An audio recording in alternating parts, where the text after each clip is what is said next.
don't know if that's loud enough. Maybe. I can never really tell with this thing. So, trying to go live more often. So, I don't know, when I put up some kind of check-in thing or whatever. I think it's weekly check-in. But yeah, I went live, I think late last night, whenever it was. And yeah, I got this bass back yesterday. I was talking about it before. It's what I've had since I was like 15, and I got it fixed up, and it's fucking amazing. So I've just been playing it all night, all day, all that stuff. I just can't put it down.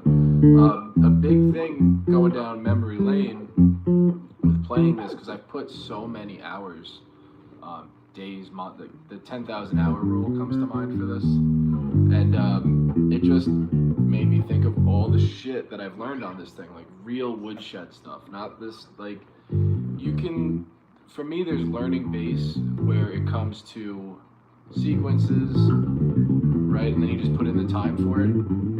But there's certain techniques that I've picked up that have been taught to me that I had no fucking clue about. I went over it in the last video a little bit, but it's that trailing finger that just changed everything for me.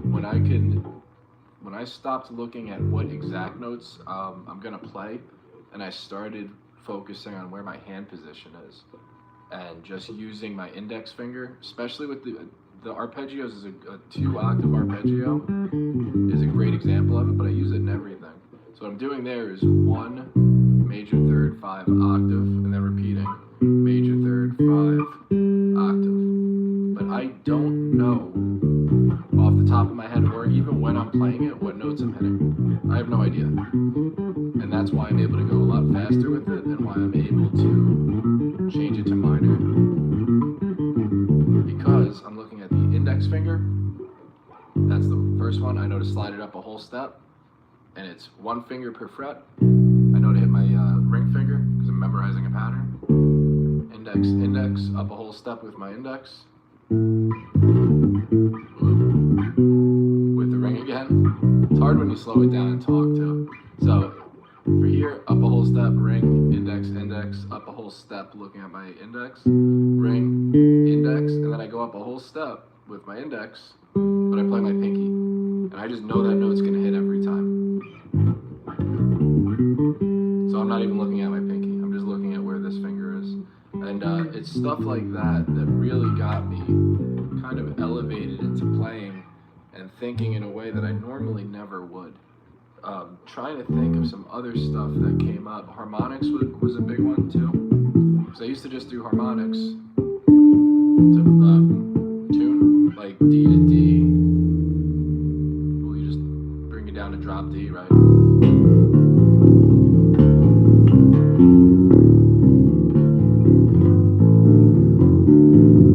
You can have all that fun stuff with it. But once I started fucking with harmonics, and I don't really play the like Jacko stuff or Jocko or however you pronounce it. I know I'm butchering that.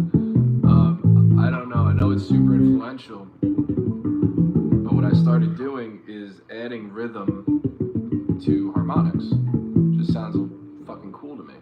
So with that, taking the strongest harmonics that I can find, especially you'll find one on 9, 7, and 5. Just come up with rhythms for it. I still do it.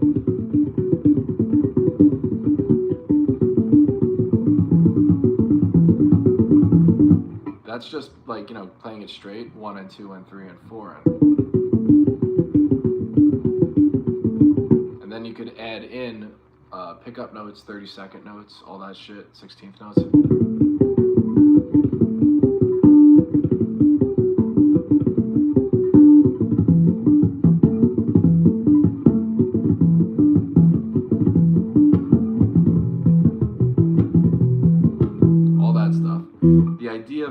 And that's just original stuff. So what I did was figured out these are the notes I want to play, the harmonics I'm going to hit, and then I just got onto something one day and that's it. And I go down that rabbit hole and I practice until what my idea is materializes, and then I can just kind of pull it out whenever. Same thing with the harmonics up here. 12 and 9,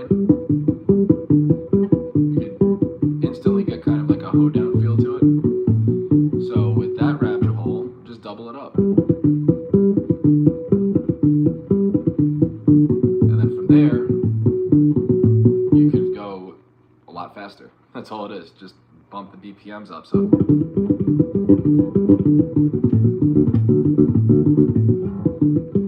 and then the push-pull of acceleration, deceleration. As I say, acceleration, some genius just floors it outside. So whatever. And then to go even further with the harmonics, they extend past the neck.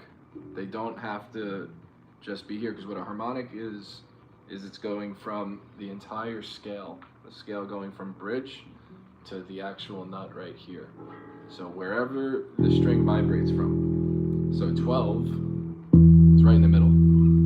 So it's not even vibrating here. That's why I can still touch it. It's vibrating on this side, nothing. Vibrating here, the string itself. And you're cutting it up in actual divisions of the string. So what that means is it goes up here. You can still play. And to me, okay, cool, but what are you gonna do about it? Because you want to make it, what are you gonna do about it? That's like a fucking retard. Can I say retard on here? Oh, I just did. Anyway, you know what I mean. What are you gonna do with it is make it musical. So you have all these notes here, and you have to cut, each bass is different. So I've known this for a while, because I've had this for a while, where the pickups are. That's where it has the harmonic, but it doesn't have to do with the pickups. It has to do with the length of the string. I just use them as landmarks, just like I would use the frets as markers. Now I use this screw right here. I know right around there is where the harmonics are. So I make it musical from there. So I can actually go over with it.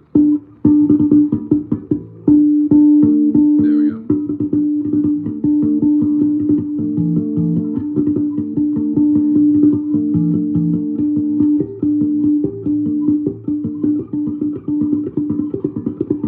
And then you go all the way through it. And that's where you get more percussive, but it still has a pitch to it, so it wouldn't matter. Yeah, those are some of the woodshed things I've done. And by woodshed, I don't know what the term means, but like deep dive study into things where you don't just take it for face value. So, like if another one was Sabbath with that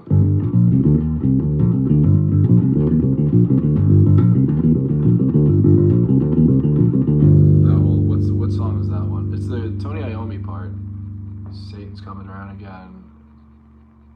Black Sabbath. When the actual thing picks up, all that is a minor scale. First degree, second degree, minor third, perfect fourth, perfect fifth, minor sixth. So that's it. And I took that and I started messing with, I put it in E. That's how I get that kind of down to the major seventh. But that's it. Strictly from playing Sabbath. And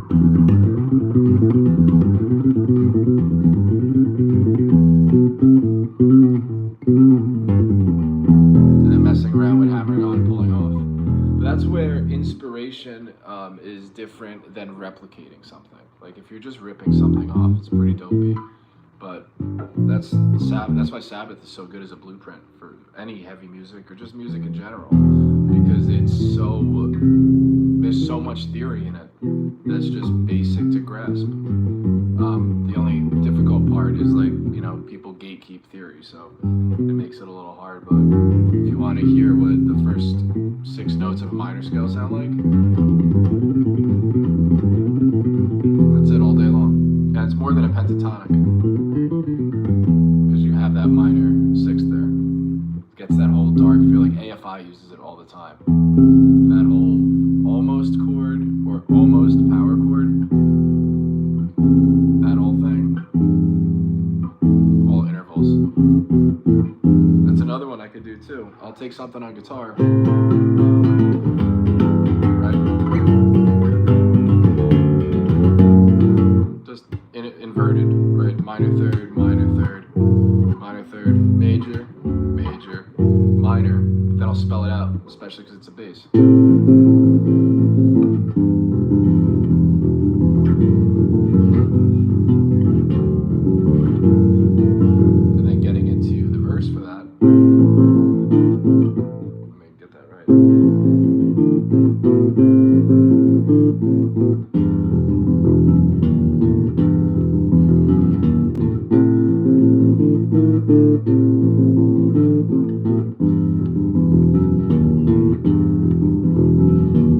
That's the other thing. If you're not supposed to play chords on a bass, because it's going to sound muddy and all that, that's not true.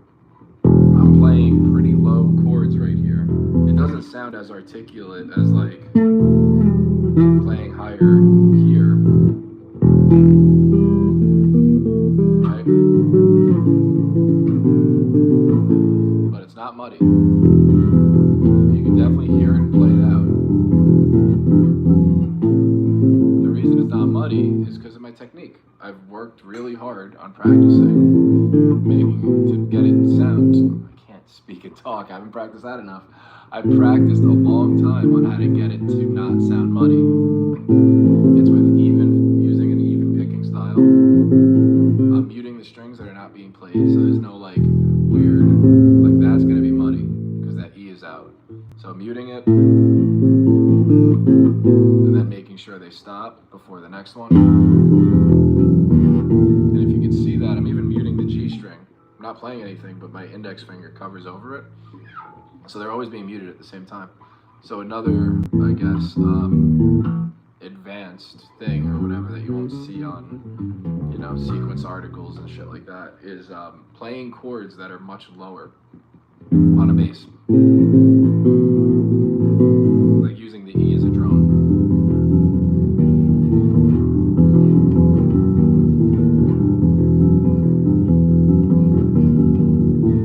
Even when they're dissonant, it'll work. That's another one too. I use a lot of dissonance. So, writing wise at least. Let's see. That kind of shit. Right? Perfect fifth with the power chord. Then you come down, pulls your ear, makes tension, release, tension.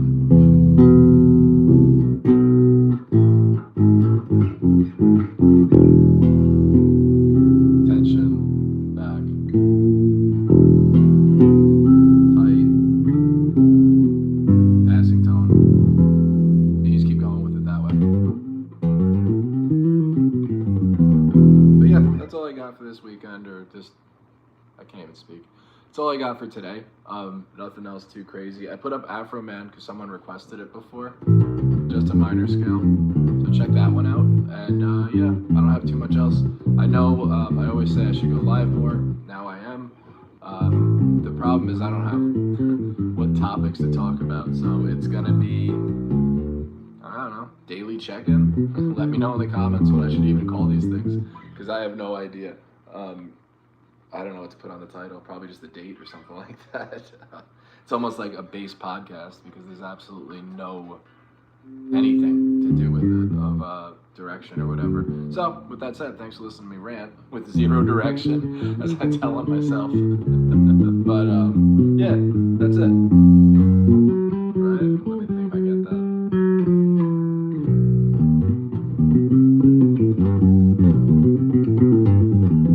Yeah, I think that works. I have to go back and see that again so I could relearn it. But yeah, that's it.